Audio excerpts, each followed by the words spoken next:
Hello everyone, welcome to forex trading with Naveen. So నేను గోల్డ్లో ఒక డౌన్ సైడ్ ట్రేడ్ తీసుకుంటున్నాను. ఈ పర్పుల్ జోన్ అనేది very very very very important zone. Already ఇదే జోన్ గురించి నేను ఆల్రెడీ టెలిగ్రామ్లో డిస్కస్ చేశాను. అండ్ ఈ జోన్ ఇంపార్టెంట్, ఇక్కడ నుంచి డౌన్ సైడ్ ఎంట్రీ తీసుకోమని కూడా నేను క్లియర్గా చెప్పాను. సో ఇక్కడ నా ఎంట్రీ తీసుకున్నాను. స్టాప్ లాస్ వచ్చేసి జోన్ పైన పెట్టుకున్నాను. 1 లాట్తో ఎంట్రీ తీసుకున్నాను. నా టార్గెట్ వచ్చేసి ఈ స్వింగ్ ఏదైతే ఉందో ఈ స్వింగ్ వరకు నా ఫస్ట్ టార్గెట్ అనేది చూస్తాను. అండ్ ఎప్పుడైతే 1:1 మార్కెట్ ఇస్తుందో అప్పుడు నేను 50% బుక్ చేసేస్తాను. సో ఇది నా స్టాప్ లాస్.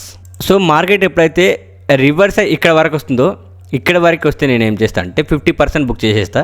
ఇంకా 50% ఈ టార్గెట్ వరకు వెయిట్ చేస్తా. లేదా స్టాప్ లాస్ ఇక్కడ ఉంది కదా, స్టాప్ లాస్ హిట్ అయితే స్టాప్ లాస్ తీసేసుకొని మార్కెట్లో నుంచి బయటకు వెళ్తా. మళ్ళీ మంచి ప్రాపర్ సెటప్ ఏదైనా వస్తే ఆ సెటప్తో మళ్ళీ నేను ఎంట్రీ తీసుకుంటా. సో నేను వితౌట్ కన్ఫర్మేషన్తో ఎంట్రీ తీసుకున్నా. సో ఇది రిస్కీ ఎంట్రీ. ఎప్పుడైనా సరే విత్ ప్రాపర్ కన్ఫర్మేషన్తోనే ఎంట్రీ తీసుకోండి. వితౌట్ కన్ఫర్మేషన్తో ఎప్పుడూ ఎంట్రీ తీసుకోవద్దు, ఎందుకంటే అది రిస్కీ అవుతుంది.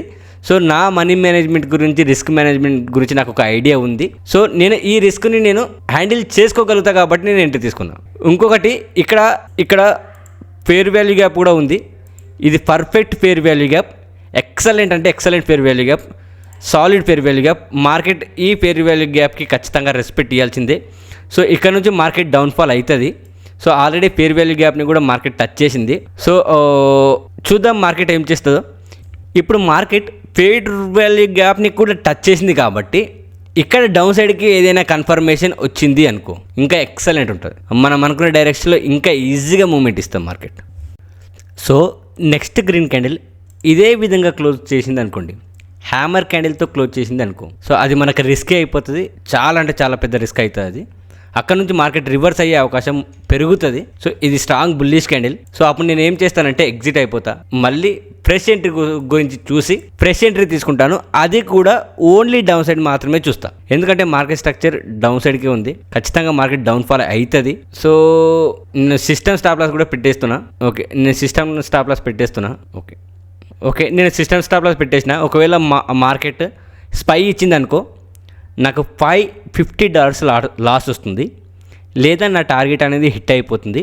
No problem. ఒకవేళ స్టాప్ లాస్ హిట్ అయినా సరే నేను మళ్ళీ ఈ ఏరియాలో డౌన్ సైడ్ ఎంట్రీ అనేది చూస్తాను, ప్రాపర్ కన్ఫర్మేషన్ తీసుకొని. సో నాకు తెలిసి ఇక్కడ నుంచి కూడా డౌన్ఫాల్ కావాలి, కానీ ఈ క్యాండిల్ గురించి నాకు భయం అవుతుంది. చూద్దాం మార్కెట్ ఏం చేస్తుందో. Okay, market upside movement ఇస్తుంది. ఓకే, నా స్టాప్ లాస్ హిట్ అయిపోయింది. $551 లాస్ వచ్చింది నాకు ఈ ట్రేడ్లో. No problem. నెక్స్ట్ ట్రేడ్లో ఈ లాస్ని రికవరీ చేద్దాం. ఆ అప్డేట్ కూడా నేను మీకు ఇస్తాను. టెలిగ్రామ్లో జాయిన్ అవ్వండి. మీరు అందులో నుంచి నేర్చుకుంటూ ఇన్వెస్ట్మెంట్ చేయడానికి ఈజీగా ఉంటుంది. ఆల్రెడీ నేను ఈ ట్రేడ్ గురించి కూడా టెలిగ్రామ్లో అప్డేట్ చేశాను. ఈ పర్పుల్ జోన్ ఇచ్చాను. అండ్ ఈ purple zone important, down side entry తీసుకోవడానికి కూడా చెప్పాను నేను క్లియర్గా. సో ప్రతి ఒక్క ఇన్ఫర్మేషన్ ఇస్తాను నేను టెలిగ్రామ్లో. అందుకనే జాయిన్ అవ్వండి. మీరు నేర్చుకుంటూ ఇన్వెస్ట్మెంట్ చేయడానికి మీకు ఈజీగా ఉంటుంది. మరిన్ని ఇట్లాంటి ట్రేడింగ్ కంటెంట్ గురించి ప్రతి ఒక్కరు ఫాలో అవ్వండి. Thank you guys, thank you. Have a great day.